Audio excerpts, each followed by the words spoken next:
everyone, welcome to the Champions of Xbox stream. I am Evil Mojo Alyssa. I'm going to be playing Paladins on Xbox today. I've also got with me Evil Mojo Molly. Hello. To my right. And she's going to be chatting with you guys, hanging out in chat. We're going to be answering your questions throughout the whole stream. Thank you guys for joining us today. We have console streams throughout the whole week. On Wednesdays, we've got Nintendo Switch. Thursdays, Xbox, which is today, and then Friday, PS4. After the holidays, I'm so confused, you guys. I don't know what day it is. I thought yesterday was Monday, so... Same. Yeah, a little bit out of whack. But anyways, before we get started, we've got 5,000 viewers, no pressure. Gonna have to try hard today. So before we get started, we have a few announcements. Mixer points? Mixer points. I got you. I saw the number of viewers and I just panicked. Okay, so Mixer points are live. As you guys know, because you're watching the stream, the Mixer store and Mixer points are live, so you will earn Mixer points just for watching broadcasters and content creators here on mixer.com/paladinsgame. Then you can go and redeem those points in the in-game store for skins, and when you get 600 points, you can get the Mixer's con skin, which doesn't even cost you any points. That's just a quest for if you earn that many.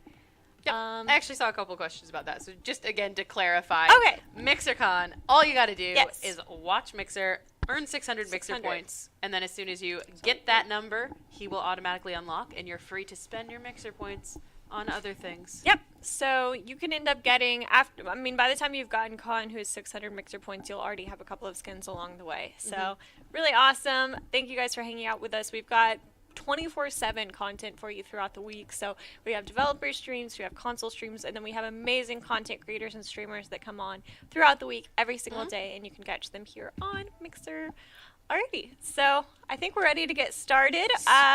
Let's start off with some quick play games just to warm up. So Molly's in chat, so if you have any questions or comments, she's going to be chatting with you guys. Yes, hello. Ask all your questions. So it is the new year. This is my first stream in the new year, actually. Molly did one yesterday. Yeah. But new year, new me. Just kidding. It's the same me. How can you get this on the Switch? How can you get Paladins on the Switch? You can download it from the Nintendo eShop. Yep. And today we'll be doing custom games on Xbox. And since there is crossplay already between Nintendo Switch and Xbox, we can play together. Yeah. So if you are a Switch player, if you're an Xbox player, we'll be opening up custom games. So as soon as that lobby is open, you're just going to go ahead and hop on in. Yes. You can get it. But I gotta warm up first because 5,000 people are watching. Sorry. And turtle screaming. It's fine. It's fine. I think I had like one acceptable game yesterday. I always feel more comfortable on PC. This is fine. Which, yeah. Is this what it feels like to be an E-famous streamer? Am I ninja now? Hey, are you ninja? I don't know. Maybe. Guys, let us know. Is Alyssa ninja? When is cross progression going to go live? So cross progression is going to go live starting in update 2.01 Fire and Ice, and that is set to hit live on the week of the 15th. So it is in my calendar 2 weeks from now. And cross progression will start off with PC and Xbox, and then Nintendo Switch will be added in once we get Nintendo Switch linking. But cross play will be across Xbox, PC, and Nintendo Switch right out the door. Yep. hi-rez should totally make a Bowser Makoa skin. That would be I would dope. love that. I actually think there are some concepts of that have floated around because I've definitely seen them. I would love that. Nintendo, please, if you're watching. Nintendo, please. If you're one of the 5,200 people watching, please make it happen. Please do this for us. Another thing is we did our holiday streams, and during our holiday streams we did Secret Santa. So everybody has their friend request from us if you guys earn something. So as soon as you accept that, we are able to give you your gift. Oh no, we don't have a front line. Oh, that's fine. You can front line, right? Tanking, here we go. I was not paying attention. Ooh, we got you're better than ninja. You're not just ninja. You're better than ninja. Oh my gosh. Thank Cooler you. than ninja. That is so kind. Cooler than ninja. I don't know about that. Very cool. Okay, so we've got 2 supports. I'm sure this will be fine, guys, right? Yeah. Yeah. Yeah. Yeah. Somebody said I keep thinking it is Friday. Gentle Expert said I keep thinking it's Friday. Same. Right. I don't know what day it is. I don't even know what date it is. After the holidays. Yeah, I just do what my calendar tells me at this point. I just come into work and hope it's a weekday, so. 7, 6, Please. 5, Guys, 4, it's possible to link my 3, Switch account to play on 2, PC. Not yet, but it is something we're working on. So that is something that our platform team has... First blood.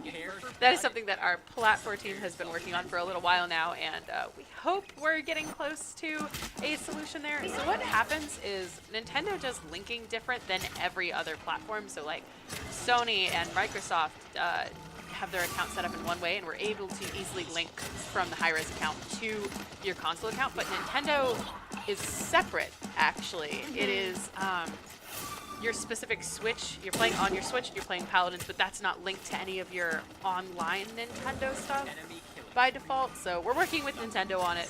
We're getting Nintendo account linking to hi-rez linking as soon as possible. We'll give you guys updates as that comes.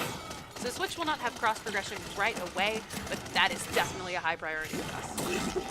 That was a little bit of a ramble about it, but that's okay.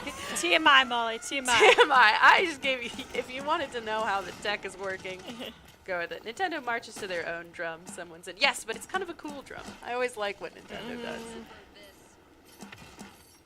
We did the Switch stream yesterday, so I probably shouldn't talk too much about Switch, but I think it's dope. I'm excited for it. I feel like I always play much better when Molly's here because I'm not. Whenever it's just me, I'm always just watching chat, and my team is probably like, "What is she doing?" So I'm decent when it's just me. Somebody says the enemy team is embarrassing. They should focus out the supports.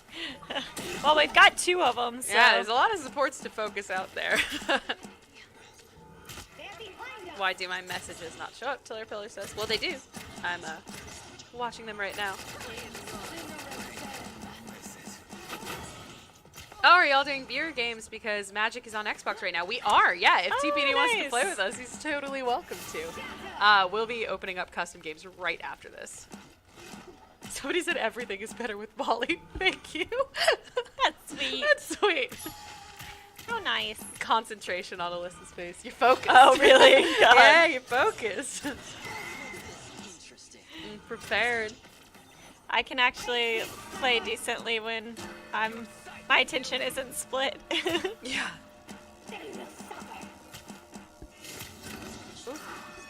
All information about Mixer Points, the bot just posted that. You guys can head on over to that link and it'll tell you everything about it.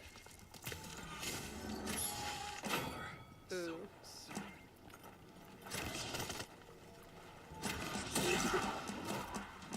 You got it? How's it going? It's going pretty good.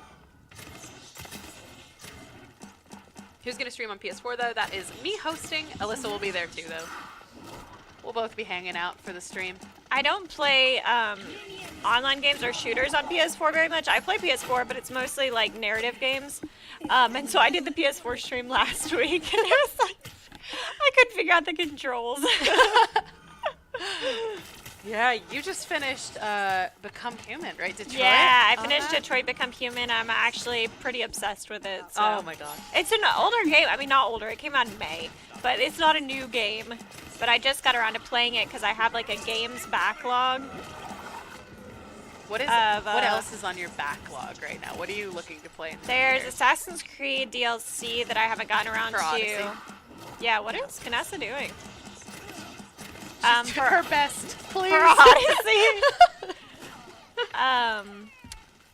Bunch of other games. I play a lot of Paladins, so I'm like, I need to play the games that have been out for a while. And then Kingdom Hearts 3 comes out at the end of January, so I'm really looking forward to that one. Yep. Yeah, that'll be a fun one. CBD says you guys are playing custom games. I'd love to get in on that. Yeah, absolutely. Yes! Please, right after this match is over.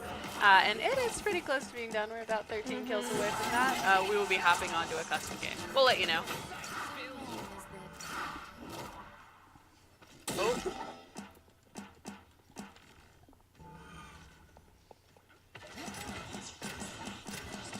Yeah. Kingdom Hearts hype. Yes. I know. I've been waiting for this for so many years, you guys. Can PC players get Mixer points here? Of course, as long as your Mixer account is linked to your hi-rez account and you are logged in, you are earning Mixer points.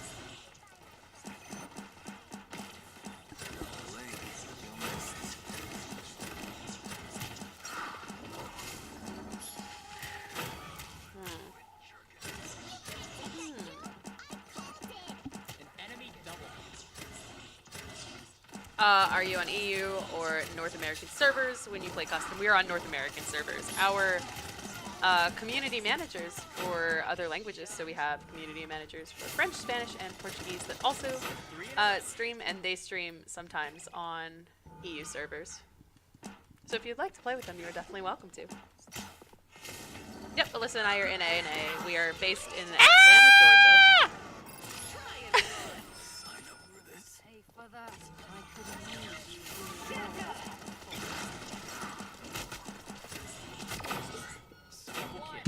I think that was the last kill. Hey! Nice! Way to go! Sparks or Mixer points, Alyssa? Sparks and Mixer points, you want to talk Yeah, about the they are difference there? different. They are different. So points, Mixer points are what you will earn every hour for watching the Mixer channel, and which you can use in the Mixer store to get skins. And then Sparks you earn for every minute you watch on Mixer, and you can use those on individual streamers' channels. Sorry, production, the volume's a little loud. It's like, deafening. You can use Sparks on individual streamers' channels, and that actually can convert into real cash money payouts for them. So basically how Mixer Sparks work, or every time they meet a goal, a certain number of Mixer Sparks, they will get a cash payout, which is super awesome. It's a good way to support some of your favorite streamers and content creators. Even if you're not able to subscribe or give them money or something like that, you can just cheer, like just emotes or the whales. Yeah.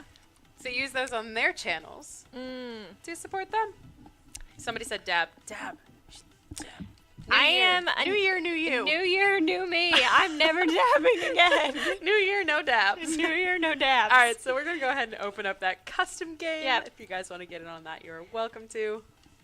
Let's do Splitstone Quarry. When will the skins rotate? Well, we can't. We don't have any news on that yet, but we are planning on They will introducing, rotate. Yeah, more skins into the Mixer store. So get the ones that are there while you can. I know High Elf Leon is there. That is a great Oh, we've got an interesting name here. One Wa LOL.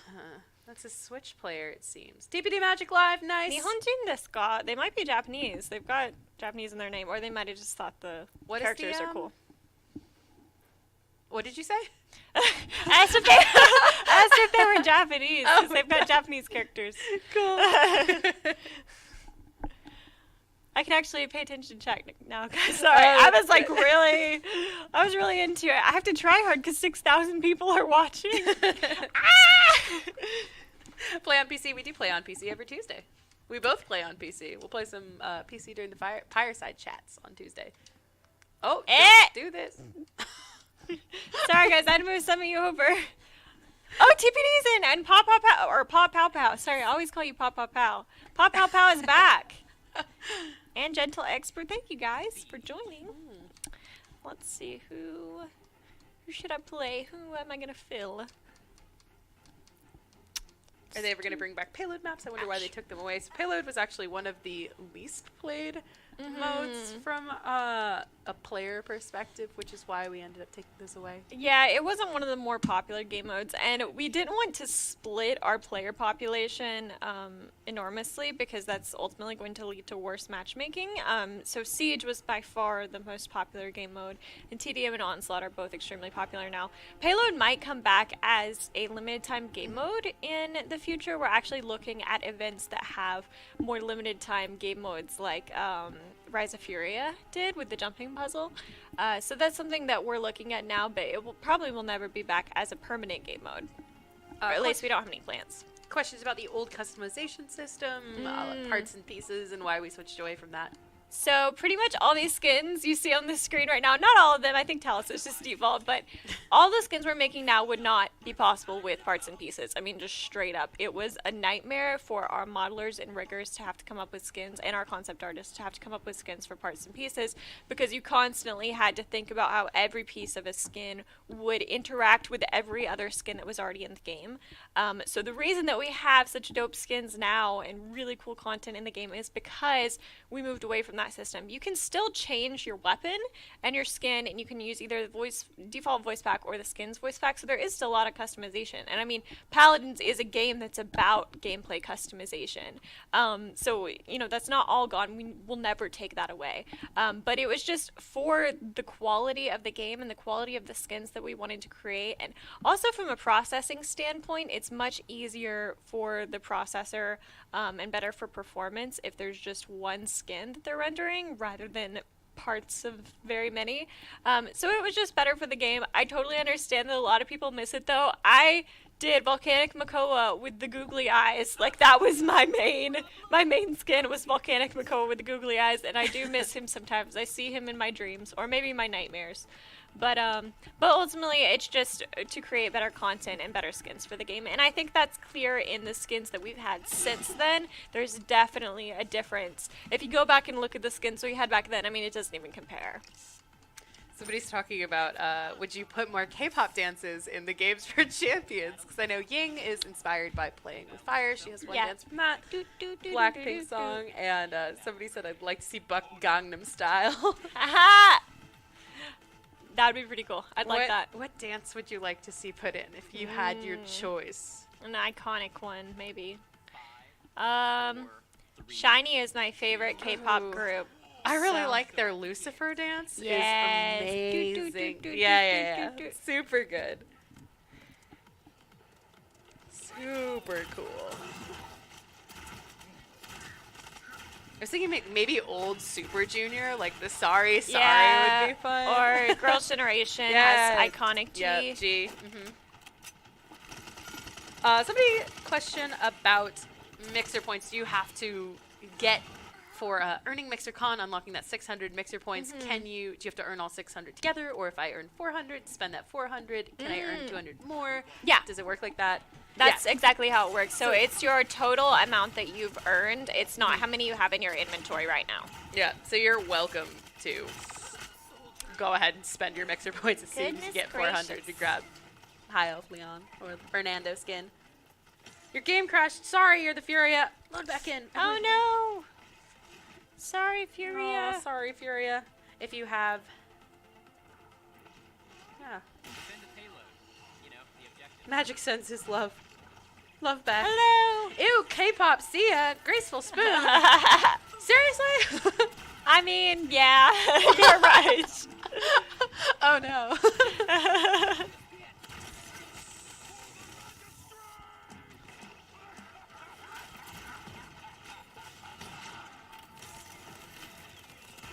K-pop is the best thing ever. Now there's some K-pop arguments Okay, going. All we've right. got debate. I would say That's what this channel is for, is philosophical thought and arguments. Like, is K-pop good or not? K-pop is. Oh my god. So we got some singing K-pop and some hating K-pop. That's okay. G-Idol is the best. Oh, I love G-Idol. I like Yeah. their song Alone. I was actually listening to it while I was putting my makeup on for the stream. So they did KDA. Two They of the did girls KDA, from G-Idol yeah. did KDA. Yeah, with 2 American singers. Oh, my team is dead. Okay, I'm gonna wait for you guys. All right, Mashup 44 has decided that K-pop is okay, which is Okay. a solid middle ground. It's okay. Yeah. What happens when I get 600 mixer points? You immediately unlock Mixer Con.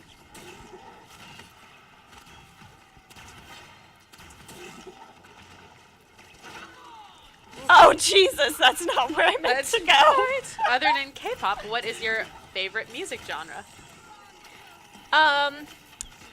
I like a lot of different music, you guys. It's weird. do. My Spotify can never understand. I like a lot of heavy metal. I like rock music. I like oldies. I like classical. I love musicals and opera. It's kind of all over the place. I like Country Roads, Take Me Home. Exclusively country. That's like the Take only Me. country song I like. I'm from Tennessee, which Yeah. is famous for country music, but I actually don't like country music. I love classic rock. A little bit of everything. Yeah. I listen to a lot of Japanese music and Korean music. I love Indian music because I really like Bollywood films. I can't understand anything in this music, by the way, but I just memorize the words and I sing along and I'm like, I don't know what I'm singing about. But there's some Russian music I like a lot. There's a Russian pop group from the 90s, like boy band, that I listen to. Which I don't know Russian. Their name is Bis, B-I-S. Oh. Yeah, I don't think they're a thing anymore, but they were in like the early 2000s. That's really And you cool. can tell it's early 2000s Russian pop. Yeah.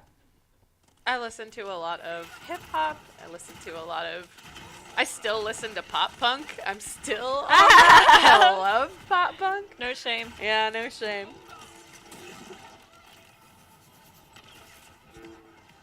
A lot of talk about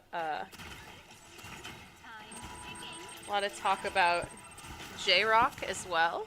Yeah, I like J-Rock a lot. Yeah. Visual Key. I was a huge Visual Key fan years ago. Actually, when I went to Japan in September, it was to see a J-Rock band. Alyssa, I am a bit late, but did you play McCuddles yet? You promised last time. Oh, Dr. you're right! Mozart. I'll play McCuddles next, and I won't lie to you like Molly did. I played Genos. This happened yesterday where someone called me out because I told them I would play Genos, and She then kept I forgot forgetting. for like 3 games. Oh my gosh. Oh boy. Go after Strix, someone says. You've got a target. You've been told. Who's Magic playing? I don't know. Is he on my team? He's on... He's Oh, on there mine. he is. He's yeah, Strix. he is the Strix! Oh! Can you believe that? Oh, no. What kind of music do you guys like? A lot listen of to? talk about J-Rock. There's a lot J-Rock? of J-Rock. Yeah, it was cool. A lot What's of your Japanese favorite bands. J-Rock band? You're gonna make me pronounce these. All right. Come up with some really hard names for Molly. Please don't do this. I speak no. K-pop. Someone really likes K-pop. K-pop. Oh, new metal from the 2000s. Same. That's yeah. That makes me so nostalgic. Korean hip hop. Dope. I don't know much Korean hip hop actually. Psytrance. Power metal. K-pop. Oh, I love power metal and Viking metal. I don't know if you like Viking metal, but I Yeah. find that they're kind of similar. Somebody said hit you with that do. Baby Blackpink, shark yeah. do. Heavy metal, industrial, classic rock, electronica. That's a lot. Parkway Drive, is that a Japanese band? See, I don't know Parkway anything, so I'm Drive. just gonna read anything that I don't know. I've never heard of that.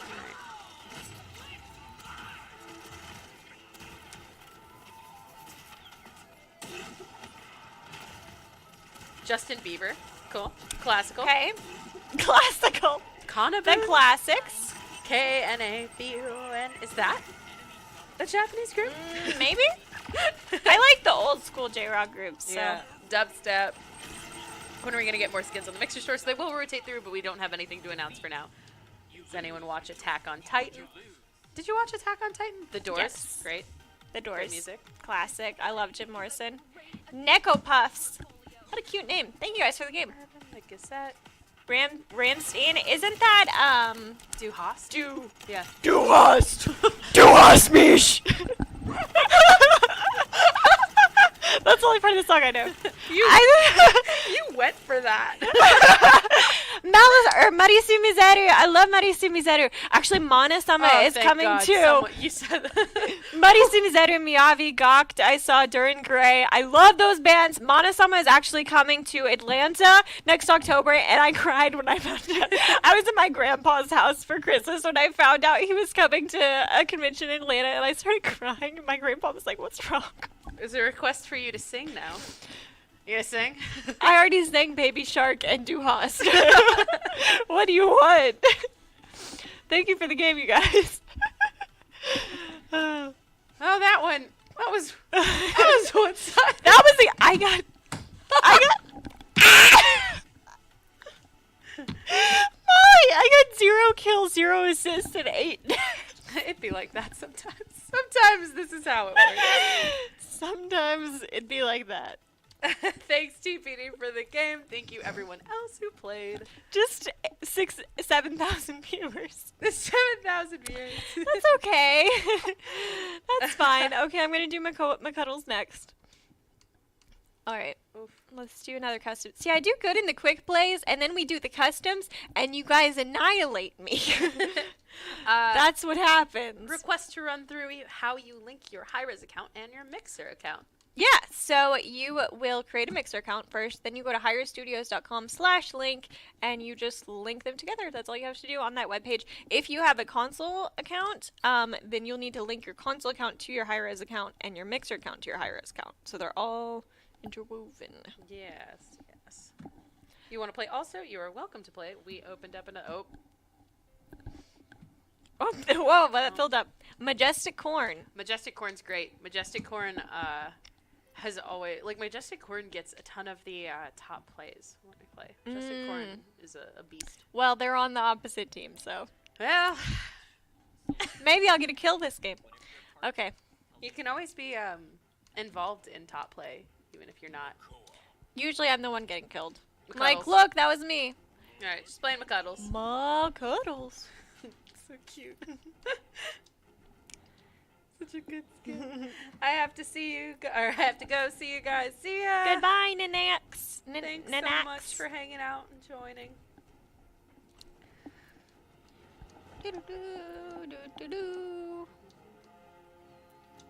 Oh, somebody pointed out your crystals. This is an unlocked account that we have over here. Yeah, this is specifically for streaming.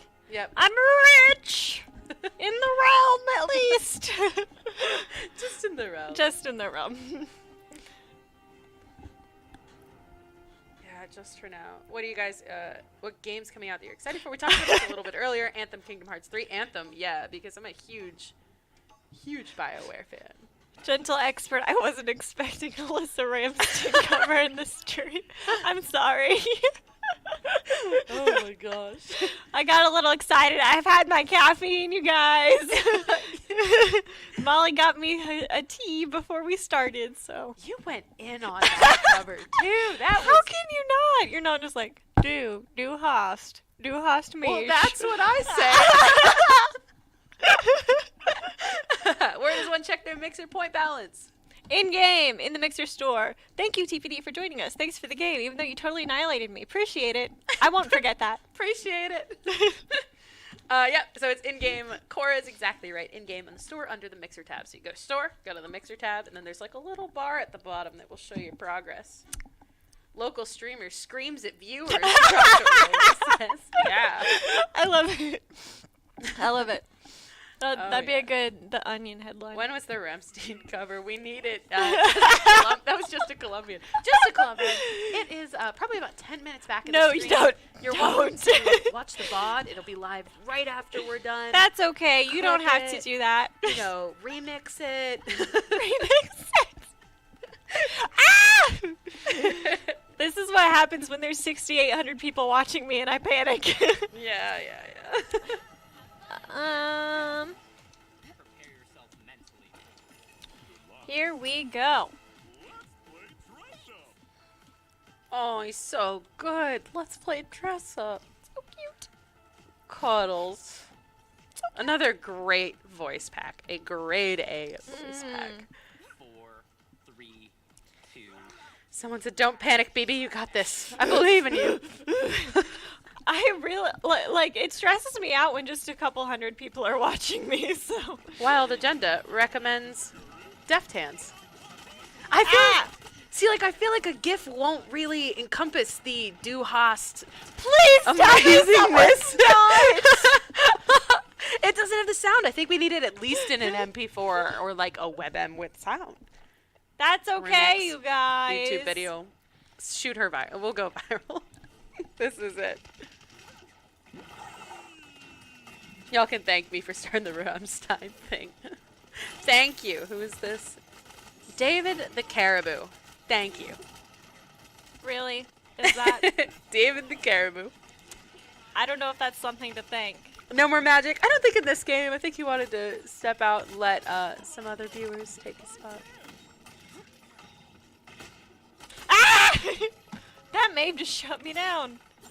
Somebody asked, I linked my PC to my Xbox account, but my mixer points go to PC, and when I play on Xbox, how do I fix that? So that'll get fixed in 2.01, but in the meantime, I'm not 100% sure. Do you know? Contact support. The wrong account might be linked for some reason. So if you contact our support team, they can actually like unlink and relink the right account. Maeve, you just need to stop, honey. You need to stop. Maybe it all. This is a bad place to be. I'm gonna spin out of there. Carpex Noctum says everyone is watching you. No pressure. This is fine. How do you get mixer points? You're going to go ahead and link your hi-rez account with your mixer account and then just start watching. So it's hi-rezstudios.com/linking, right? Link. Thanks. And it'll say log in here. Yep. That's where you log in. I've got that Baby Shark song stuck in my head now. That's it. That's just running through over and over. Oh! With the shield. Oh my gosh. Oh, nice job.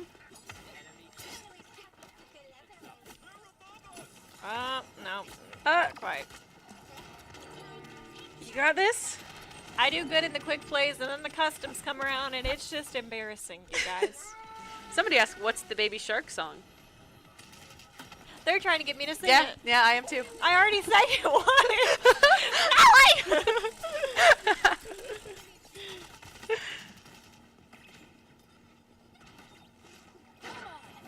Oh.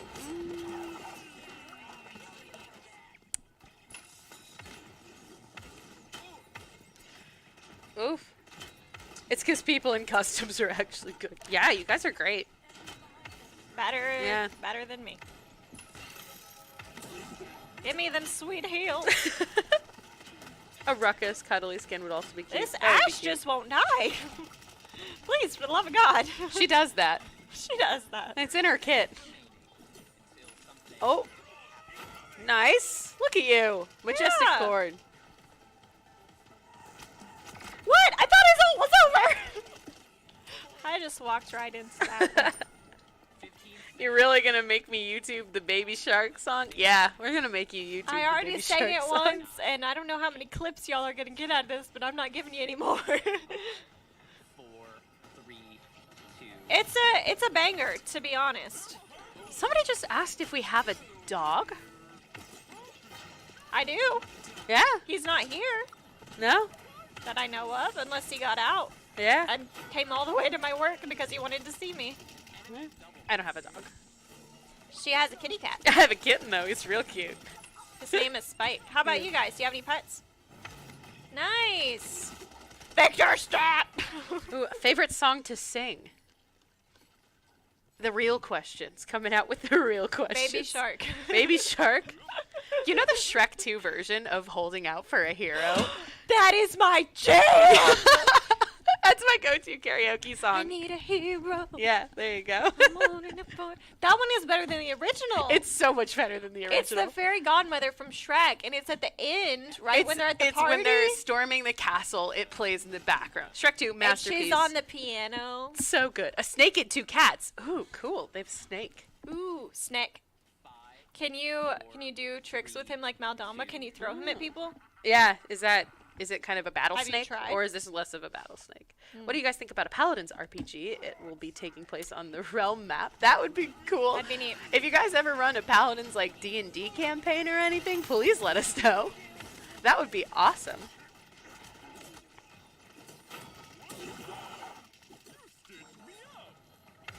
Do they have a YouTube channel? Paladins has a YouTube channel. I do not have a personal one.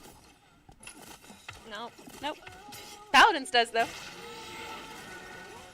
Oh, May, we ulted right at the same time. Well, not the best ult. Because I was blind. That's okay.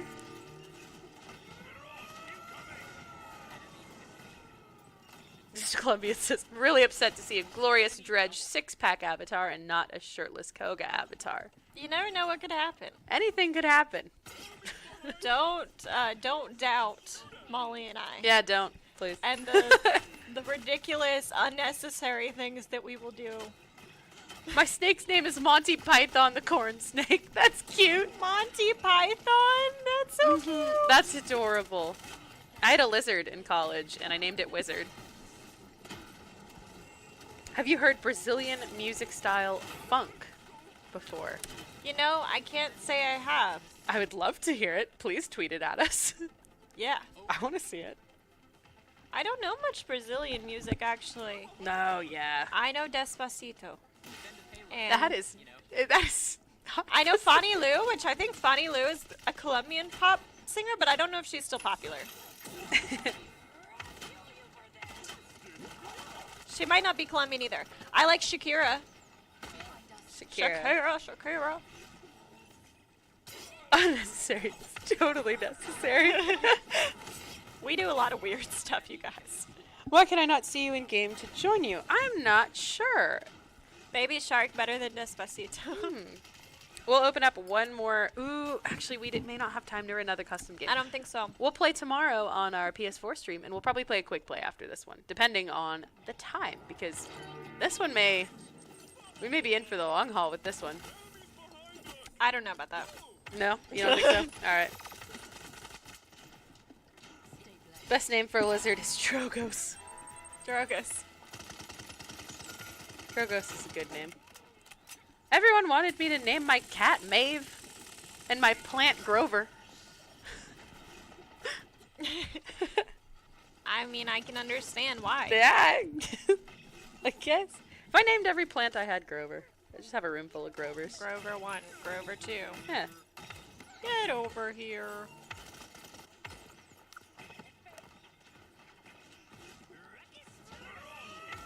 Despacito is in part Brazilian, someone says. Oh, is it really? That's cool. I didn't know that. I thought it was just a Spanish song. Are you earning Mixer points right now? You are if you've linked your account. hi-rezstudios.com/link. Henrique, who's our community manager, was telling me about something called Portuñol, which is speaking Portuguese with a Spanish accent. Is that real?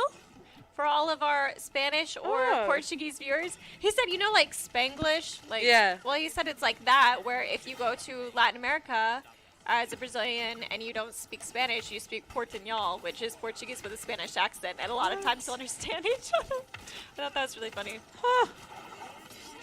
That's really cool. Is this a Paladins karaoke stream? Maybe. It could be. Okay. Why am I like this? 2. Nice, GG. Yeah, you thought you came to see us play Paladins, but actually you came for the Paladins karaoke hour. Yep. Despacito is a Spanish song. Why do you think nowadays we have more songs in Spanish than in English? I think that it's really cool that we have more Spanish songs hitting top charts in like, I like the Despacito. US. Love that, yeah. Shakira. And Cardi B just came out with a song that has Taki Taki, are you talking about? Or I Like It Like That. I like it like that, right? Yeah. Taki Taki's the Selena Gomez one. That one's good too. I like that. So, you know. Will you do more gender bender skins like you did with Pip? The art team is totally open to that. They like that. It was fun. It was really fun to do. The community seemed to like it. Y'all liked it. We liked it. So why not? How come your streams are so short? We only have an hour. So this is actually just parts of time out of our day. So we have to go and do other things. We've got work to do, Yeah, but we've there are got work to always do. really amazing streamers after us. The composer of Despacito is Brazilian. That's cool. Really? I didn't know that. Erica Ender. That's really, really cool. I had no idea. When does 2.0 go live? Fire and Ice is going to go live around the 15th. Six-pack Maeve. Alyssa. They want six-pack Maeve. She probably has a six-pack. I bet she has a six-pack.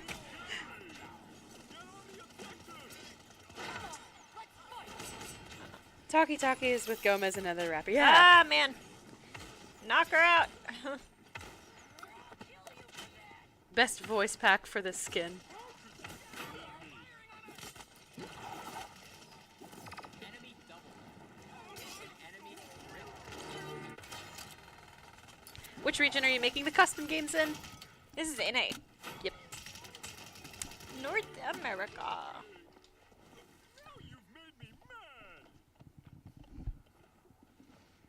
Here we go. Love the remix Pepper skin. It is the reason I play Pip more because I love Pepper.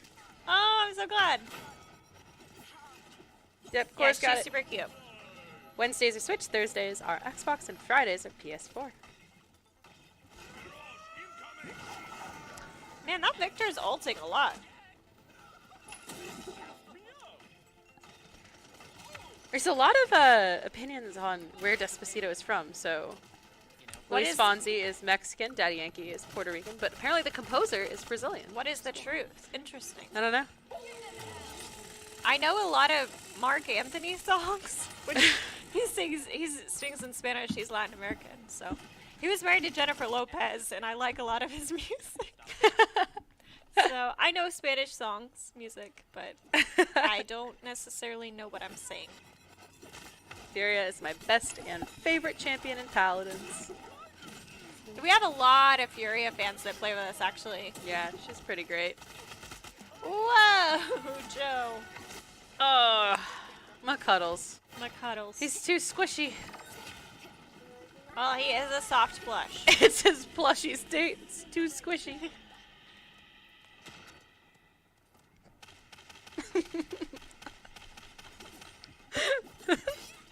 What are you giggling about? Someone says, I'll take a male Ying instead. His name could be Yong. Y'all. Somebody said Despacito from Costa Rica. Oh my gosh. Is this... What is the truth? There's some real talk here. Male Ying could be Yang. Yin and Yang? Yang. That would be cool. Yang. I feel like at this point Despacito needs to be on Unsolved Mysteries. Somebody because just we said don't Luis know. Fonsi isn't Mexican. You guys are telling us so much stuff. Unsolved Mysteries. You're killing me here. Enemy rampage. What is the truth?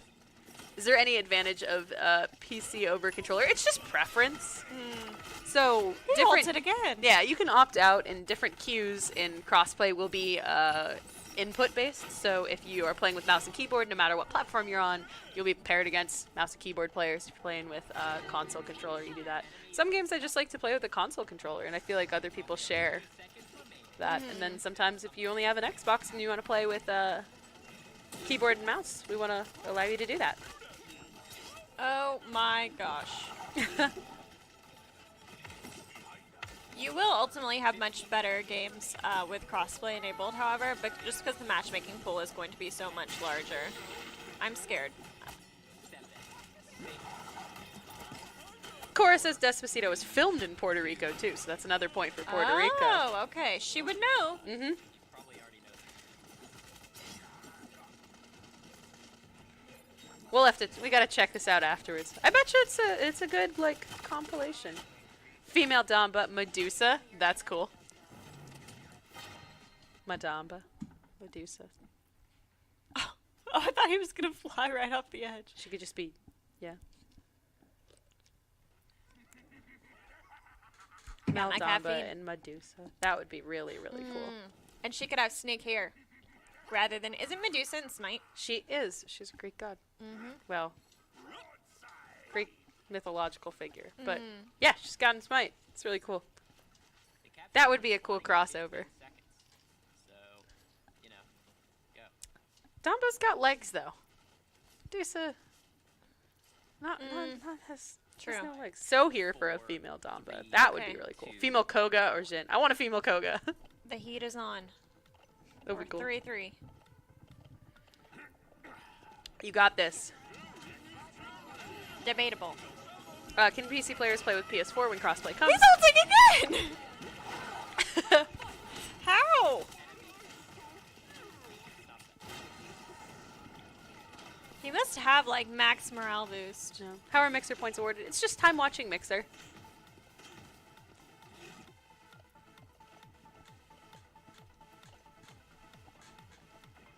Illicit question about PS4 and crossplay. What is the question about PS4 crossplay? PS4 crossplay. So we're technically able to whenever, but Sony needs to give us approval first, and we haven't gotten that yet. So hopefully we can get that this year. But we are ready. Yeah. Just a Colombian asks, how are you girls liking streaming so far? I know Alyssa have tried it in the past, but panics from time to time. I panic. I feel like I can't play very well when I'm streaming. Leave me alone, Ash! Because I get nervous and I'm trying to concentrate on chat. So everyone probably thinks I'm a really bad player. Maybe I am. I don't know. But I like it because I get to interact with you guys live, which is something really special that I don't usually get to do, to talk with you guys live. And it's a lot of fun. Yeah. And I like to be able to play with everyone. But agree. am I pro streamer? Definitely not. Ninja. Still getting used to it. Cooler than Ninja, as we've established. I don't know about that. It does not come naturally to me, but I'm happy that I get the chance to do it. Just a Colombian, do you stream? I know you do YouTube, but I can't remember if you stream or not. Boo. Thank you guys. You lose. Somebody's Thank you guys hi for the from game. Costa Rica. Oh, hello. From America. Thank you guys for the game. That was super awesome.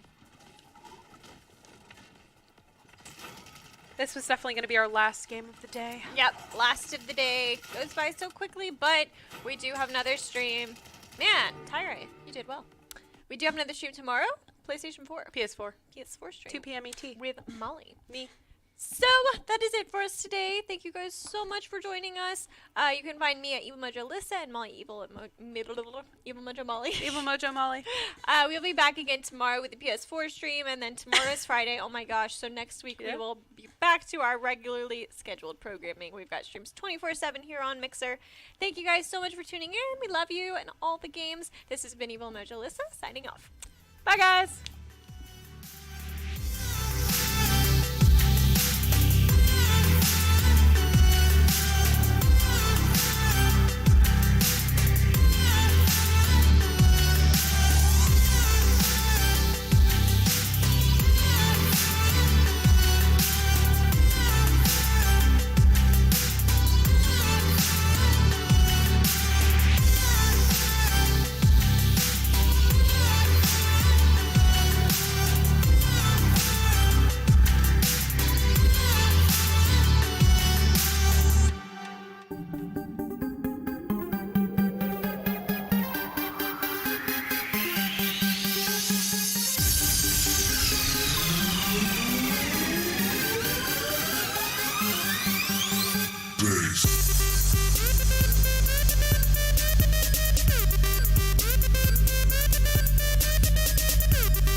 Can you be cold-hearted when you got that fire burning up inside it? Never running out of love when you get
Ladies and gentlemen, welcome to Dev Insights. Hope you all had a great holiday season, whenever it is that you celebrate. And we're here in 2019. Finch here, joined by Gore, and I have two very lovely animators here with me as well. Brett from our Paladins team, from our Smite team. How are y'all doing today? Good. How are you guys? Good, doing good. It's kind of cold out there. Cold And rainy. and rainy. It was pretty nice yesterday, actually. Yeah. It was nice. You're right. Compared to like the couple weeks of rain, but That's Georgia though. It like does everything kind of like halfway, doesn't it? bipolar weather. You can only be kind of nice. You can never be. It was great. Cold in the morning, nice in the afternoon. Yeah. Throws you off. As long as you get something that you like out of it, I suppose that ends up working. But like I was saying, you all both are on our animation team, so we talked to riggers already. We've talked to like more 2D artists already. So I guess you all are kind of in a different space a little bit. I guess more connected towards rigging. Just I guess a little bit about how you started. And I'll start with you here, Brett. How'd you get your start? At hi-rez in animation in general. Just sort of how did you kind of make your way into this? So I went to school for game design. I didn't know I wanted to be an animator at first, and then through the major, I took some animation classes and fell in love with it, and that's kind of when I became an animator. Worked in the industry a few years, but I've always played hi-rez games. Like I played Smite since beta with my friends, and so that's kind of what put hi-rez on my radar. And then eventually the opportunity came up for me to come down here and work down here, and now I work on Paladins. And I've been here a little over a year and a half now. Right about with you. Maybe we started at the same time. It's right about when I started. Okay, what about the same for you, I guess? Then? So I actually ended up going to undergrad school and studying film. I got into film because I had a bunch of nerdy friends on the drum line. Represent! And, but I ended up like marrying my two majors, which was studio art and film, and then going to grad school for animation. I had no idea I was going to get into game dev stuff, so that was kind of cool. I just, happened to have one of my really, really close friends was working at the studio. She said it was a great place to work, and I couldn't be happier. I'm on the Smite team. That's right. Yeah. Right, that's a great place to work. I feel very fortunate every day when I get to definitely. It really is easy, and I know for you, Brett, it's nice because you get to work on something that you played already. Did you play hi-rez stuff, or did you start when you came in? I started a little bit when I came in, but definitely fell in love with our game. Right. Not the best player, but, Who is? yeah, Right? I've learned so much about like mythology and lore, and just come to love it even more. So it's really cool. That was a poem. I kind of want to know, Brett, because you had said you started with game design. Like your entire, I guess your intention was going game design. What pulled you from game design to animation? Because I feel like that's kind of a big leap away from one thing to the other. Well, the school I went to for the game design major, they kind of teach you a little bit of everything. So like I used to love drawing in high school. I loved just making art and creating things, and I knew I wanted to work in games. So that's why I went to a school that just had a game design major. So like I took modeling classes, I took art classes, and then we got to like an animation class, and I fell in love with it. Like everyone else wanted to be like a modeler or like concept artist, and so they struggled with the animation. I was like, like, this is, I don't know why you guys are having so much problems. Like, this is fun.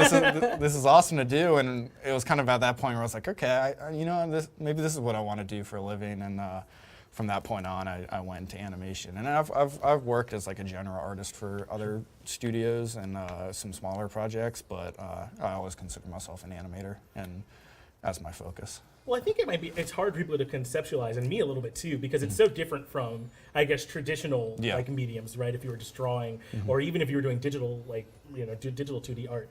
So what is it like, I guess, in the animation process? I guess, do you already have like a model and you work with that? I mean, how would you explain what it is that you do? Yeah, I mean, like a lot of times, especially for like students, having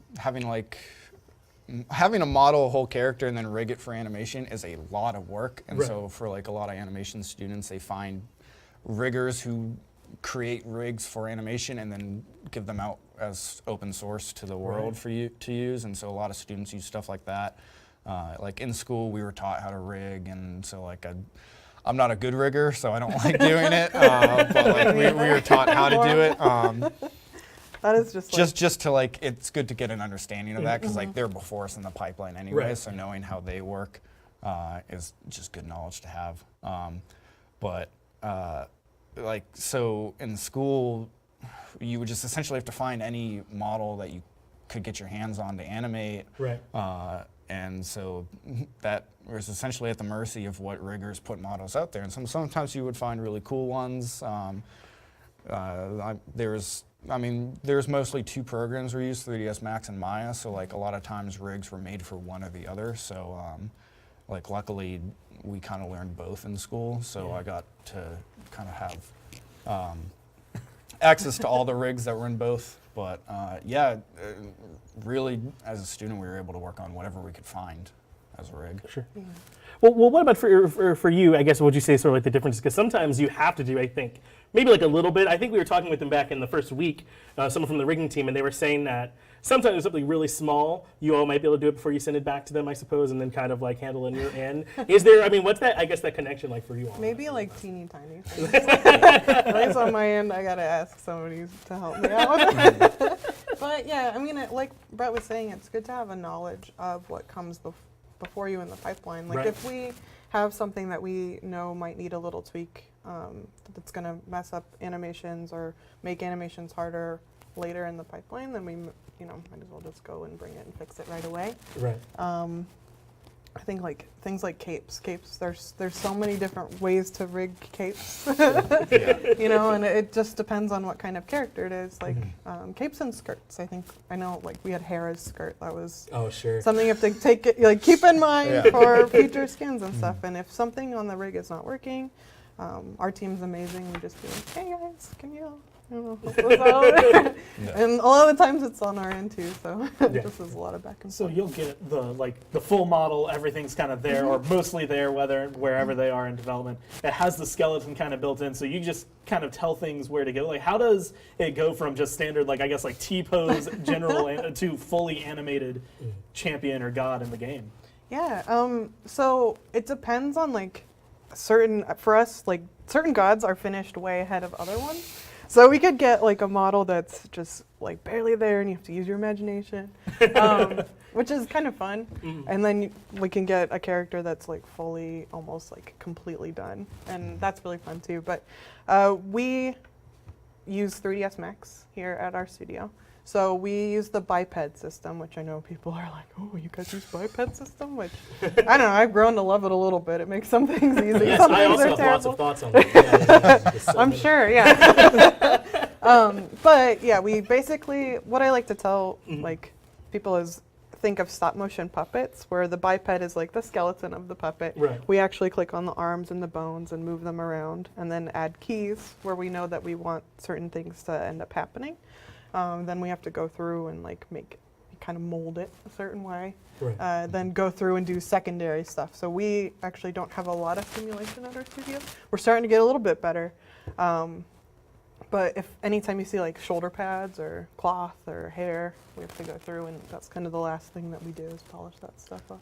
Yeah, and going back to Anna's point, is like it really depends on the character. Like sometimes like the modeling team and the rigging team will get really far ahead, and they'll be working on the next champion or god or whichever game you're working on while we're still currently on the one before that. So like for Paladins, for Amani's rig, we pretty much got a near final one done as the very first iteration that the animation team saw, which is great because that means not a lot of changes are going to go through it, and it's pretty safe to start touching everything.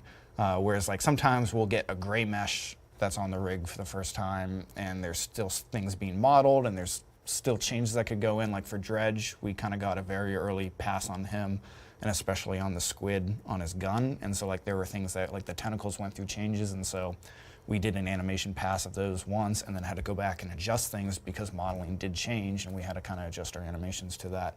So it kind of depends on the characters. We try and tend to like focal points of the characters to be done a little early. Like normally for any secondary like dresses or capes or earrings or anything that kind of hangs off, we save those for last because we want to get the base body movement done. Right. But like for Imani, for example, her braid is so big and so focal to her silhouette and everything that we wanted to make sure something like that was in the first iteration so we could start posing that as well. And so, yeah, it really comes down to like what the character is and what we need to start working on right away for those rigs. And for me, when I was looking through some of the stuff you all sent us, I'm sure later on we'll get a chance to show it, but I didn't realize like how many, I guess, different areas that one person could be working on. Because I mean, Brett, I mean, you do like emote stuff. You did like, I think it was the legendary pose as well. You know, you'll do stuff that's in game or out of game, I suppose, or like in like the actual battle or out of it. I know that you did like some like tier 5 emote specific one stuff too. I mean, what are some of the challenges with the different types, I guess, that you have to do? Is it all the same on your end, or I guess like I'll ask you first, Anna. What's it like, I guess, doing so many different types?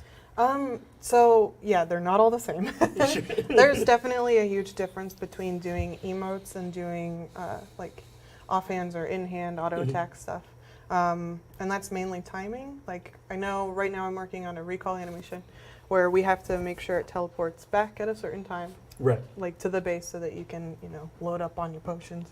And that's kind of, there's like parameters there that are kind of fun for us to do because it's like, it's solving a puzzle. How am I going to get the character to do certain things in a certain amount of time? Or for, you know, in-hand attacks, it has to hit at a certain amount of time and then it has to recover and then hit again. Or abilities are all different. So those ones, there's definitely more of like a parameter to it. Right. Where variants, like if the character's in just an idle for a while and they play a variant animation, those we can be a lot more like personality driven and there's less. And those are really interesting because you did some of the like intro animations too, right? When they first like come into the game and they're about to start. I mean, how much work, I guess, or how much freedom do you have on that one to be expressive, or is that one decided a lot ahead of time and you just kind of like finish it out, or? So our team, I'm sure you guys are similar. We all get together and talk about the gods at the beginning and what their personality is going to be like, what kind of references we should use. So for Hera, for example. You know, we knew that she's like the queen, right? Right, yeah. And she's got her friend Argus, who's like, he's in like all of them. Like, right? all the time, yeah. So we kind of, you know, we were thinking of how their relationship was, and I wanted to use that in the intro for her, like having him protecting, leading her down. We have a lot more freedom when it comes to intro stuff. Right. They do, oh, hey, there it is. They do have to hit a certain amount of time. So this one is the lobby version, for example, which can be much longer. I think it's 90 frames long. The in-game has to be 60 frames. So there are 2 versions a lot of the time. But like I said, like we were trying to... Because I think she does very similar for this when you're in-game as well. Yeah, right? it is similar. It'll just be, I guess, a little shorter. Shorten it down. Some of them are way different, but... Right. Like, I mean, using that, you said that one's a lobby, so it's a little bit longer, but like, how long does it take to go from, again, like maybe having, there's the models to a full-on flowing motion like that?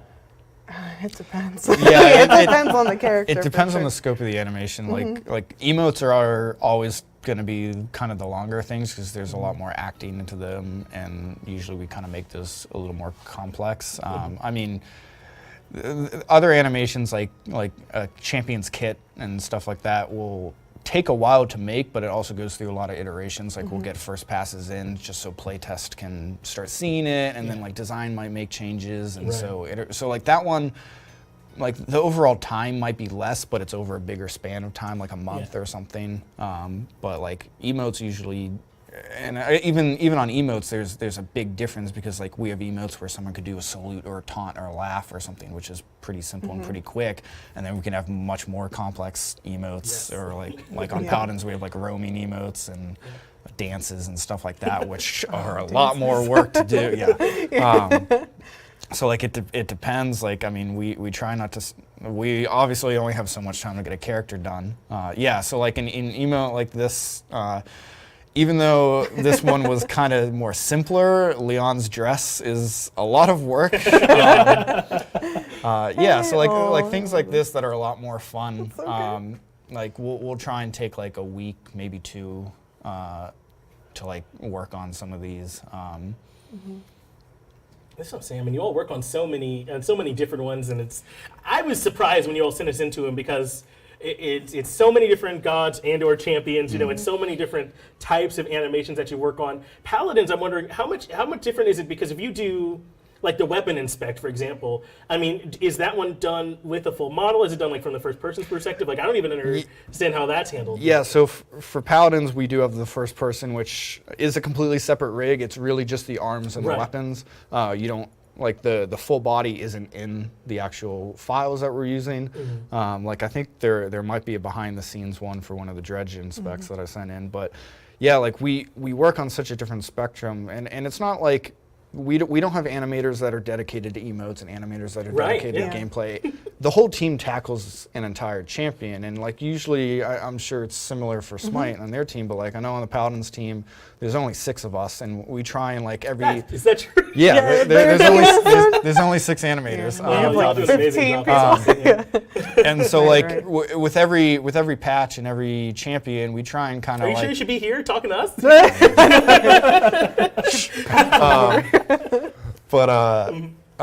Like we try and kind of cycle out what everyone works on and try and like some people work on 1P for one character and we'll switch back to 3P, or some people work on emotes for one patch, or like do run cycles for one patch or abilities, and so like everybody gets their hand in everything. And so like and going back to what Anna said earlier, like when we start a champion, like we all talk together as a group, we all know what we want this champion to come out as and to come across, and so throughout the whole process, even though we're all making chunks of this character, we're all in sync, and so everything flows together well. Or like for Amani, this is an example. Like that's the one. So weird. Like the camera. And 1P is a whole nother discussion that kind of changes up some aspects of animation. But yeah, like we're all in sync, and we're all making sure we're kind of working in the same direction for a character. Like for Imani, we kind of all decided, okay, her frost stance is all going to feel kind of more martial artsy and things like that, and her fire stance is going to be more open pawed and more aggressive and kind of use her talons a lot more. And so we kind of like established that really early on, so that no matter what an animator is working on, we kind of have that same mindset that we're all working with. Well, I want to go more in depth on like the specific stuff that you all sent us, but it's still a little tough for me, I guess, to understand what the flow is like. So like, let's say it's like 10 a.m. or 11 a.m. I don't know when you all get here. Maybe soon, because there's only 6 of you. So let's say you're like coming in to start today. What's your like workflow throughout the day like? I suppose just on like a regular day, or like patches come out and it's hectic. I guess whichever one you want to tell me about. Like. Start with the coffee. Yes. Number one. about an hour to wake up. It depends on what is on the docket. I know. I mean, like, it depends where we are in a patch, but like early on. So I guess the very like if we're starting completely from scratch, like the first thing to do is block out an animation and time it out. So like right now, the Paladins team is working on some new emotes that are going to be coming out. I can't say for what ones, but so like this week has been brainstorming ideas for those that we want to do for the selection of champions that we have, and starting the initial block out. So what that entails is going from the T-pose model or whatever our base building block, our idle pose. Like a lot of animations start and end in idle, so we'll take just the one frame for idle pose and just start with that. So we have that one key and work from there. But we'll go through and make the initial poses. So like if I'm making an emote where somebody's saluting, then I'll go in and like work on this, like make the pose for the salute exactly how I want, and then space out the timing so that they're hitting it at certain benchmarks and times, and just make sure I have that timing so that even though if it could be 2, 3, maybe like a handful of poses and there's not actual animation in there, it's just a bunch of poses that it blends between, we can still get the gist of it and still get a good feel for like almost like an outline, right? Yeah, and yeah. You just connect them. Like it gets to the point where we could export that very, very rough block out into game and still get a good feel for what we're trying to get across. Right. And so like that's the very first step, and then like it comes down to animators' preference, but they'll go in and like do polish passes and get feedback and things like that from there. But the very first starting point is definitely like the block out passes. Yeah. The flow pretty much. Yeah, similar for it's you? really similar. I think so. We're working on a new character right now too, and we're on the early stages. So we want to try and get out that blocking pass that Bart was talking about as quick as possible, so that effects, since they come after us, can start blocking out what they need to have on there. We can start getting timings and even like audio if they need to know what we're expecting for a specific shot. Then they can get to it as early as possible, and also design can test stuff in game. Is the attack working? You know, does this not fit the character's personality, what they're going for? Sometimes like we might be on different pages, and I think the faster you can get out a blocking pass, which can sometimes be really difficult to do, the better, because then you can get it passed on, and then you can take time polishing it, rather than being like, here's my idea, I hope it works. Sorry.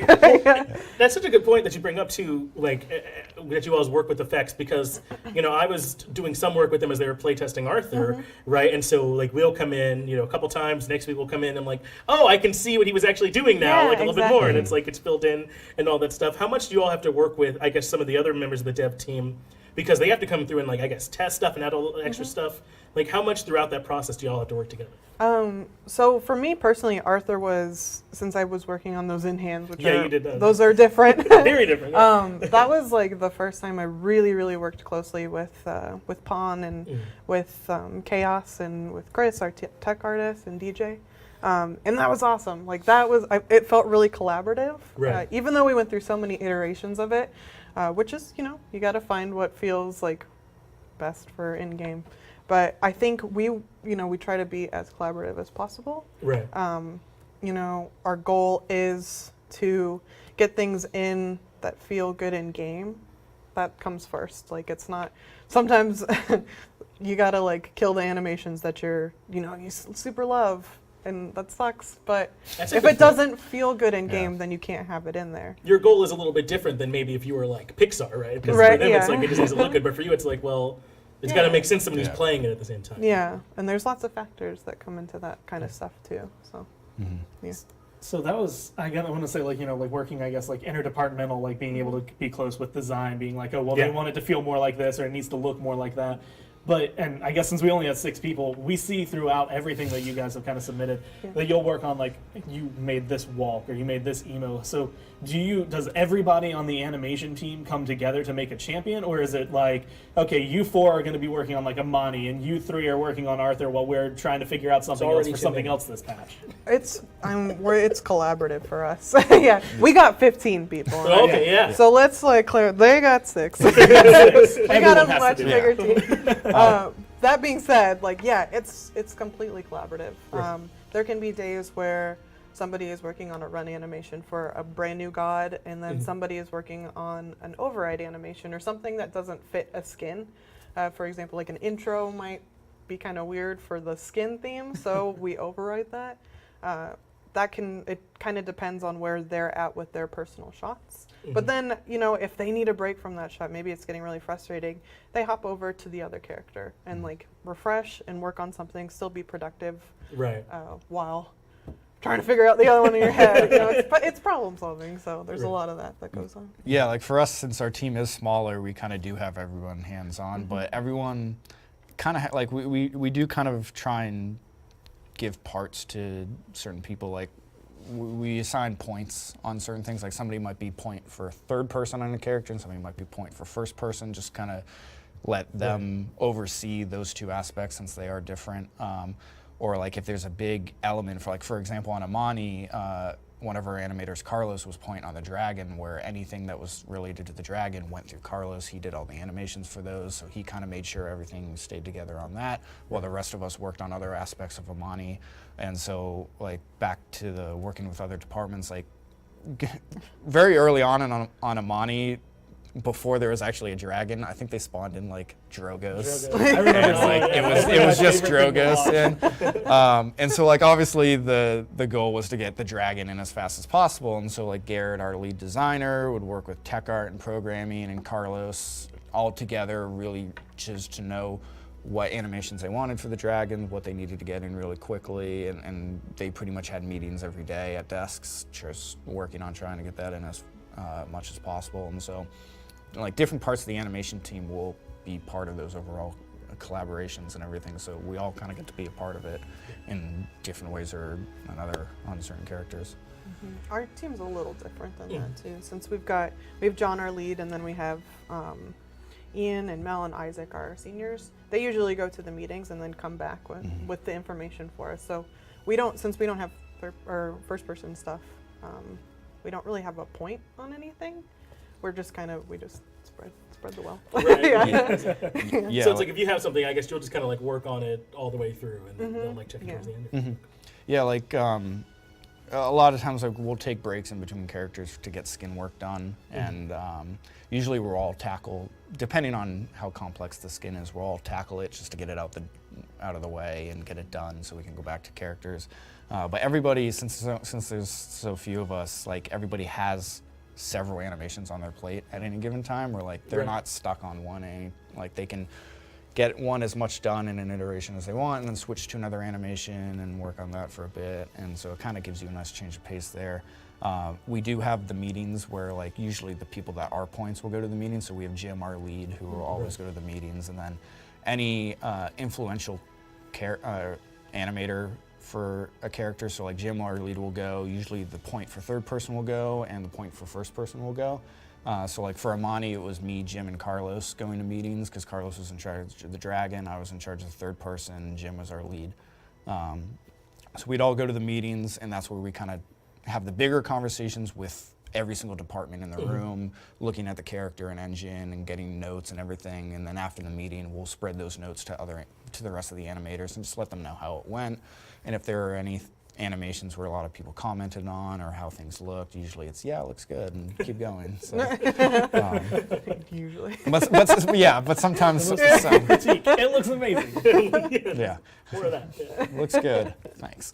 Well, we just saw the movement animation, and I saw you did some work on Discord. I don't know how much that you did for her. I didn't do her movement. Yeah. Didn't do her movement. I did her variant. You did one of her variant, like, which is like her idol. Oh my gosh, I can't remember what else I did. It was a while ago. Yeah. Well, the reason I wanted to ask is because I know that when you did Con, right, you're doing all those different like directional movements and everything that he has going for him. I think Discordia has different ones, entirely different for whatever direction she's going. I did one of her directions. Yeah, so that was something that was really fun. I think I don't have the direction in here. I did her back one. She's like looking at her nails. Right. She's dabbing on one eye. Yeah. I think Jacob did that. I think Jacob did that one too. Yeah, so she was really fun for us because there was a lot of freedom with her personality. We could just, she's kind of spunky. She's a little bit chaotic. Yeah. Which makes sense for her. So that was something we wanted to try, where each direction had a different animator working on it. Most of the times, like with, I think that was Con, we do all 8 directions. One person will handle them. You'll make like the front direction and the back direction and really polish those ones, and then you kind of use some tricks to manipulate those out to the other directions. You're able to, I guess, use them for the other. As a base, Discordia was different though, because we we had a loop for the rhythm that she moves in, and then we were able to put on a different motion for her. So that one was she was really fun. I like Discordia. Yeah, she's definitely got some pretty cool stuff that's going on with her. Yeah. I was actually, because, you know, we're looking at this, and like some of the stuff that you do is essentially like you make it go from nothing to they're just walking now. And it's like you have these movements. And so this is kind of like two-parted. One is, how do you even start, like, I guess, like studying the right way to make something walk, especially like in a game? I mean, a lot of times it comes down to like just the personality of the character. Like for Khan, he's obviously this big, heavy soldier. We're not going to have him really agile and really quick on his feet. He's going to be kind of lumbering. He's going to be swaying back and forth. And then we have like, I mean, it also kind of comes down to some stereotypes too.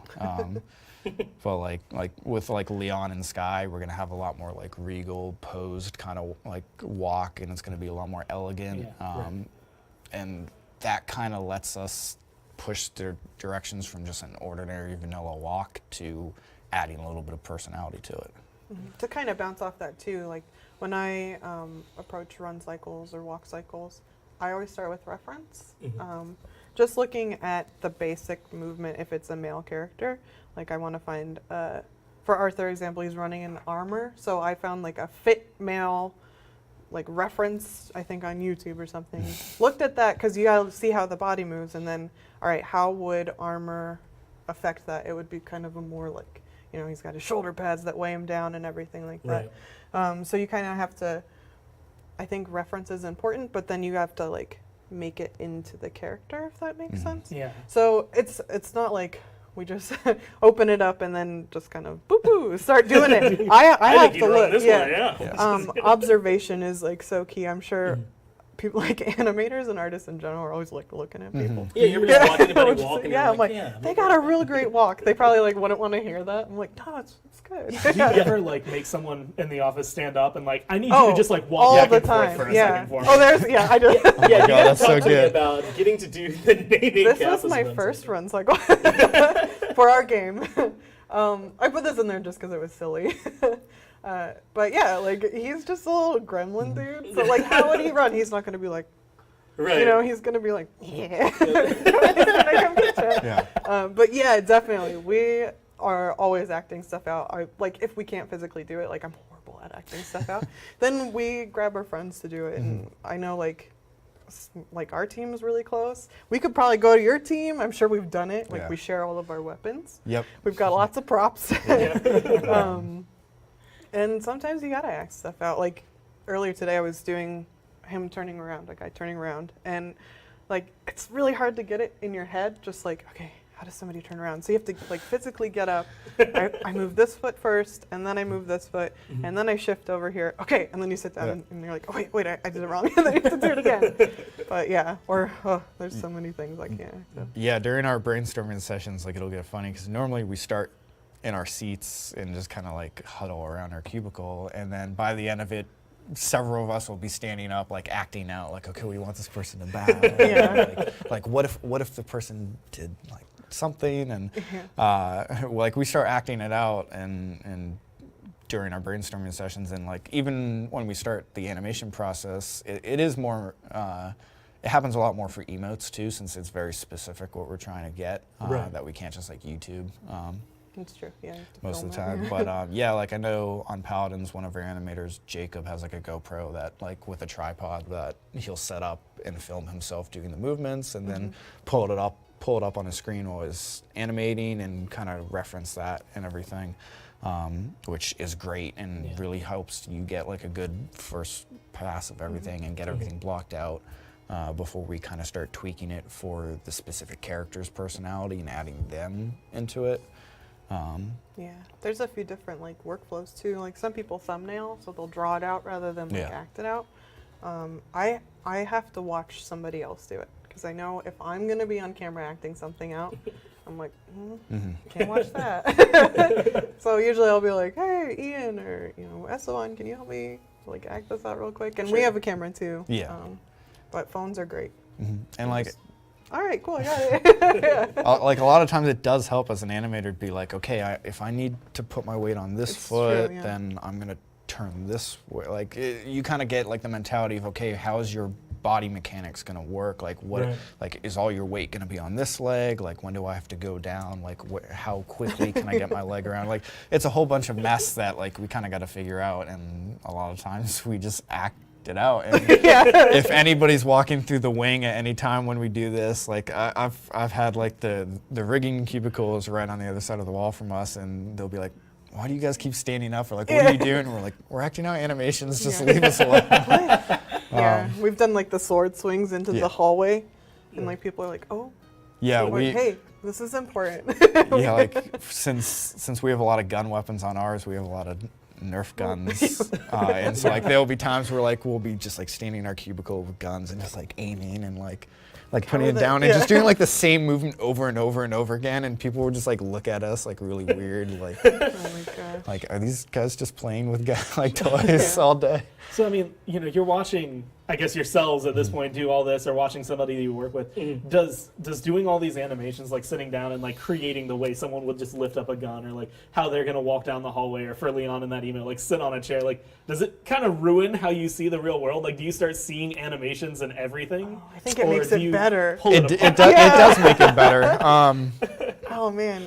I don't know if you want I think for me the biggest change is like going and watching like animated movies in theaters and It's- stuff. yeah. Like a lot of times I'll sit there and enjoy it, but a lot of times I'll catch myself like sitting there like, oh my god, how did they do that movement? Like what was the timings they just hit to get that character, and like How did the rig not freak out with that flip? like, I'll be saying like, how did they technically do that? Like, Does it ever like mess you up if you're like playing other games or anything, and you're like trying to focus? You're like, man, that would have been a ton of work. Yep. Or I think- can see where where they cut this corner. I think it's more like for me personally, it enhances everything. Like I could sit at the train station and be like watching people and be like, oh my gosh, they would be fun to animate. I can tell they got a cool backstory. And, it's just like, or you just make up. Like I'm a big D&D player too, so I'm just always making up stories in my head. But it's really sound crazy, and but like watching playing games, I think it helps appreciate what they put into their games. Like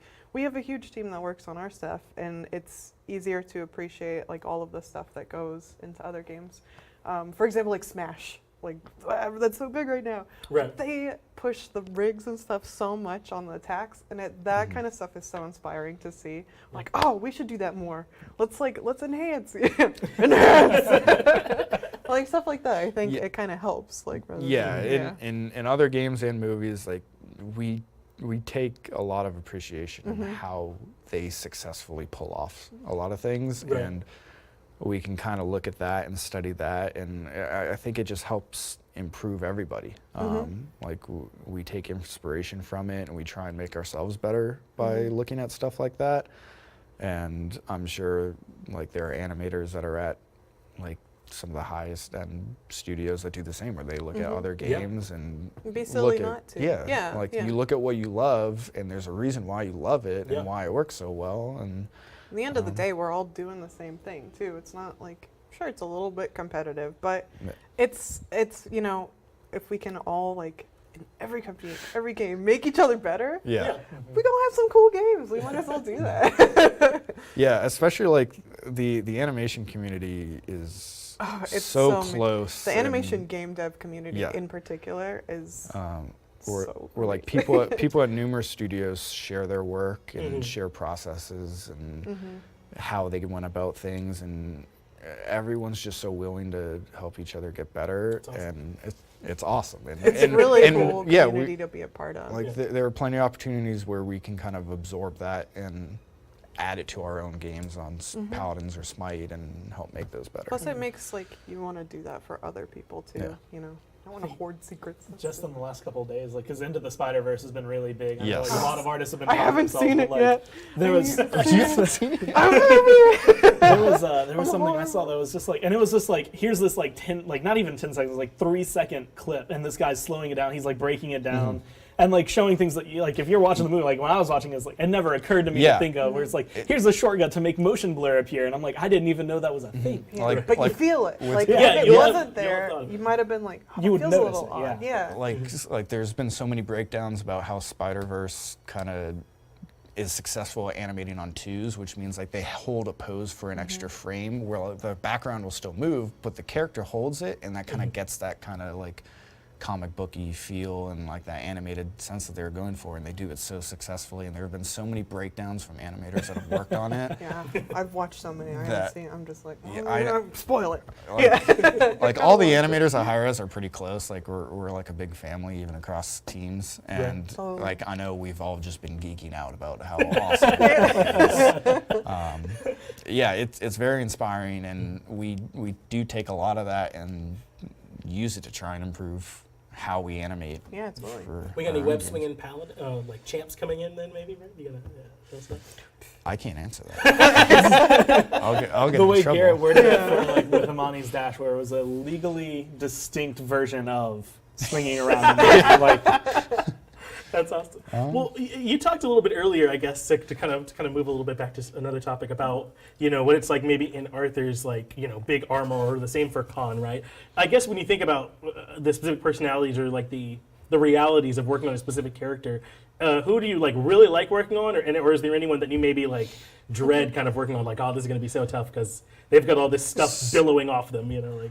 So it kind of depends on the character. Like there are characters that we kind of aren't fond of animating, maybe just because they have a lot like sorry to say, but Leon has her dress is super complex, so we tend to not like to animate her often just because it is a lot of work. But like honestly, characters with a lot of personality are a lot more fun because their personality just opens up the ideas that we can. Because like a lot of times, once a character is released, anytime we're going back and working on a character, it's for new emotes, new MVP poses, maybe a skin's coming out and we're doing something thematic for that.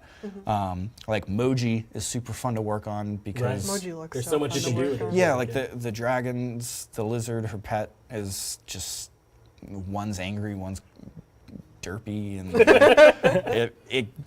it opens up its own options for what we can be doing. And like Moji herself is just adorable, and the rig is tedious to work on because it's so complex. Sure. And especially now that we have we had her dragon collar or her dragon skin that came out where they were a lot bigger, and we changed up the rig a little bit. So now we have 2 versions of the Moji rigs that we have to work on. So her rig's a little more complex, but like just the personality like that is like exactly she was so fun to work on, and I think like there are so many minor things we got to include on her. Like one of our old animators who's not here anymore, Esther, did like a little variant where Moji's pet's tail just wiggles in the back, and it's just like this really small thing, but it's just so cute and just adds so much to the character. You can tell you guys had fun with Moji for sure. Yeah, characters like Moji, Talus, like they're really fun to work on. Some of the more tedious ones are just ones that have a lot of secondary. Leon, I know Anara has a lot of secondary on her. It's nothing against the character, but We were talking about Cassie, and at least in the rigging aspect, they had a lot to worry about because they also had the bird, I guess. Yeah. Does that factor in, I guess, for you guys as well? Or? Yeah, it's been a while since we've given. Some of them are a little bit older too. Yeah, Cassie is one of the like very first. Like she's probably one of the older champions, and she even went through the change where she used to have the bow and now she has a crossbow. But yeah, like if we were to take a shot at making Cassie now, that bird would not be part of her base rig. It would just be its own separate thing. But because that's how it was made back then, it adds on a lot of things now where it does affect decisions when we say, okay, we have to make new emotes, who do we want to put it on. A lot of times she will get struck from the list just because it is a lot to go back and deal with the bird and deal with just how many skins she has and making sure everything works across all her skins. And it does limit, like if we have an idea for a movement we want to put on an emote for her, she has so many skins and different birds that we have to make sure the idea works across all of them. Right. Otherwise we can't do it. And so that does affect a lot of decisions where we don't do as many emotes and stuff for Cassie just because her rig is very bloated. Yeah, we have like Scylla. Like that one, she's hard. She's she can be fun to animate just because she's got a lot of personality, but her rig is really hefty. There's just a lot going on. Right. So it bogs down the machine, so she can be a little bit harder to work on. Or, you know, similar to Cassie, we have things like Athena or Thor that are older, and they're just, like, the setup of the files are a little bit different, and it can make it go, it can make going back and making sure all the skins work on the older files just a little bit more of a challenge. But yeah, it's definitely... Well, is there anyone that you like really do like working on in particular? Like when they come through, you're like excited? So, yeah, to the point like of, you know, do you ever get a character that you hate working on?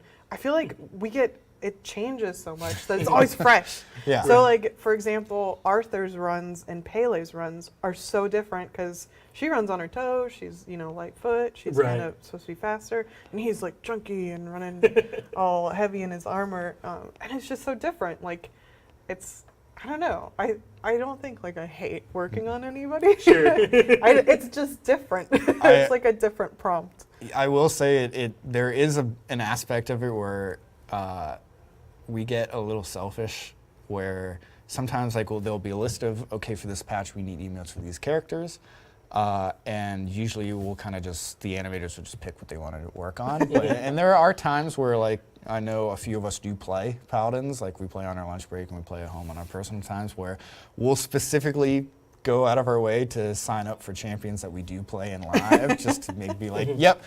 Like for me, the Leon emote that I sent in, like that was, yeah, I play a lot of Leon in live. I want to make her next emote, so I'm gonna sign up for that one. I want to get her something new. So yeah, that affects some of those decisions. Like I love working on like Genos. I play a lot of, so I love working on stuff for him. Even I'll play some Genos. Come in. Yeah. Easy hits, Khan was the first character that I was point on, and so he kind of has like a special place to me, where if there's an opportunity to go back and work on him, I try to a lot. Like I did his legendary MVP that it came out with a little bit ago. I have a lot of animations from him, but like stuff like that where I have a soft spot for a handful of characters where if they ever come up on the list of stuff that needs animating, I will try and snag them if I can. I think that you answered this one already earlier on, but I'll try and ask some questions here from chat. Looks like this was for Paladins. Any plans on adding facial expressions to death animations? That's from Skyniverse in chat. I don't know if I understand this. Maybe you know what I mean. So the way our faces work, and there is a possibility. I'm not the lead, and I can't make these decisions, so I can't promise anything. But essentially, it also comes down to like if we ever have a free period where we can go back and do nice to have stuff. Right. Because like a lot of times we are pretty solidly in our scheduling just to get new characters and stuff out. But the way our faces work is they are fully rigged to be animated, but when a character's in game, we try and limit our bone count as much as possible. And so a lot of times like the face rig will work in like the lobby and the shop and stuff like that, but we'll have a baked on face while we're in game just to, it lets the riggers severely reduce the amount of bones we're putting on a character. Like usually like the eye blinks and like the mouth and eye direction, stuff like that will stay in the in-game version. Where in recent champions we are getting, things are a lot more cleaned up where we do have the option to add in more bones to the face, and so we might start doing stuff like that. But because of that, the in-game face is baked on, and usually we just do whatever face we want to pose their idol on, which is usually a smile or some like intimidating look. And so that's why when they die, they hold that face. There has been like investigating to making a second baked face of like just closing their eyes or like just like a neutral face, so that when we do hit the death state, we can just switch to that baked face. But it's something that literally gets baked down into the geometry. So it's a lot of work. It is something, it's not like there's, if we had the bones on there to animate, we would gladly, on the death animation, make the face not smiling with eyes and stuff like that. But it is something we're aware of, and it's something that if we ever do have time to like go back and look at things, we do want to investigate a solution to that. I know it's been brought up a lot of times, and I know a lot of ideas have been going around the team for a way to fix that, and it just kind of comes down to when we find the time to actually implement that. Sure. Well, I wanted to ask you, Anna, and a similar question for you as well. Do you feel any extra pressure when you're working on some certain stuff? Because you did the emote for the Tier 5 Bologna, right? That was my favorite. Like the dragon like swirling around. I mean, that's such a big emote. You know, we were hyping up the Tier 5 skin, I feel like, and it's one that everyone was looking forward to. And I think it came out really well. I mean, do you feel any extra, I guess, pressure when you work on one like that? So, yeah, I think you do kind of, like, depending on the shot that you're doing. Yeah, so I look at just that. did the dragon. I didn't do this part of Bologna. She's just turning, but... Yeah, you just did the flying dragon. Yeah, that's all. Just a whole other creature, you know? Don't worry about it. I just did a dragon. That's like a childhood dream of mine. I'm like such a nerd. I love dragons. Who would want to animate a dragon? But yeah, like certain things, I think there is a little bit more pressure because we want to make sure, like certain attacks, I think, especially, you want to make sure they feel good. The runs, you want to make sure they feel okay in game. Certain things that aren't seen as much, like a turn, like or a blink, but you know, just pop it in, it's good to go. But yeah, definitely like depending on what the skin is, like the tier of the skin for sure. Right. Bologna there was a lot of work that went into her, and it was like so fun and an honor to work on that dragon. Right. It just felt so cool. Like definitely felt pressure. I wanted to make it look cool. Well, I feel the same way about the pose for Imani, right? Because hers is like, it's animated, right? How many, do you know how many do we have that are I MVP could poses? not count off We- the top of my head, but they're recent. Yeah, the animated MVPs are something we just recently started. I think Right. Koga was the first one that had it just because he had his gun and his claw stance where we just naturally said, okay, well, let's just get an MVP where he strikes both poses. And originally the Legendary MVPs started as like something that hit one pose, hold it for a while, hit another pose, hold it for a while, and just kind of like an evolved form of a regular MVP. And over time, they've just kind of evolved into more like emotes, kind of, which we don't want to do. It's a lot of work. Yes. Like, we don't want to do that It's too very often. cool for what it's worth. Yeah, The other one's awesome. we want them to be unique, and they're legendary. We don't want them coming out all the time. So we do want them to be unique things for certain characters, and a lot of times now it's kind of turning into something that's more thematic to the character itself. So like Koga had his two stances, we got to do that. With Amani, we had the different elements, we wanted to make sure you utilize those. The Amani one was originally something we wanted to do as an emote, and just I can see because that of too. time and we had to kind of shift some things around. It originally got kind of tabled, and then it came up that we needed a legendary MVP for Amani, and we said, okay, well, we already had this idea. Like, Let's we do can it. do it. Let's crank it out. And I kind of squeezed that one in the last minute of the patch. But yeah, it was a lot of fun to do, and I'm trying to think who else has legendary MVPs. I think Furia has one where her wings are flapping and just like stuff like that. Yeah, like just things we can thematically give to the character. And it also is nice where, like, since the MVPs aren't viewed in game, it opens us up to a lot more. We're like, with emotes, we're limited where we don't want to do anything that could come across as an attack or an ability or anything that might Right, how it reads is really important, right? So like, one of the original reasons the Amani one that is now her MVP got scrapped as an emote was because her casting could be portrayed as the player using something, and we don't want She other like changes stance in it yeah, too? she that's a changes lot that could stance and be- things like that, and so that is obviously from a design standpoint a problem where we don't want people that are just hitting this emote to make other players think, oh, I'm in this stance, or I just cast this ability. They think this is on cooldown or something. Right. Whereas really for the MVP, since that's only viewed in store and lobby and stuff like that, we don't have those limitations, and we can put, like, the same with the VFX, where I think we utilized like some of her VFX from her abilities in that MVP pose, which we were open to do because we weren't limited by that. So we had another question, and it says, do I need to go to art school to get a job in animation? And I'm actually going to warp that into a question that I've seen countless times in chat, pretty much since we started with this, which is just, if I'm in middle school or I'm in high school, I'm in college, wherever I am in life, and I want to get into animation, what are like your tips, I guess, to get into animation and like get started in this? Watch animation. Yeah. Play games. So, like, school does offer a lot. Yes. And I will say that. I know we're going to have the same view here. It's like how you said that. I do not regret going to school, and like the people I met and the things I learned there School's are expensive. irreplaceable. Yes, school is expensive and it's not for everyone.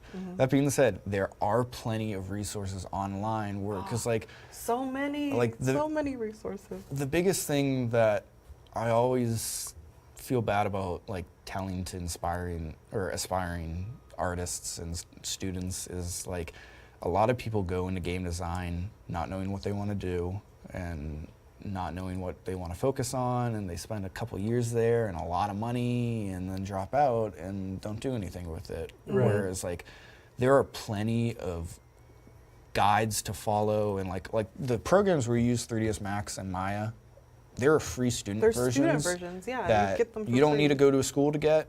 You could download at home. There are plenty of tutorials on YouTube and things to follow that will just teach you the basics, and like it is open to anyone that wants to try it.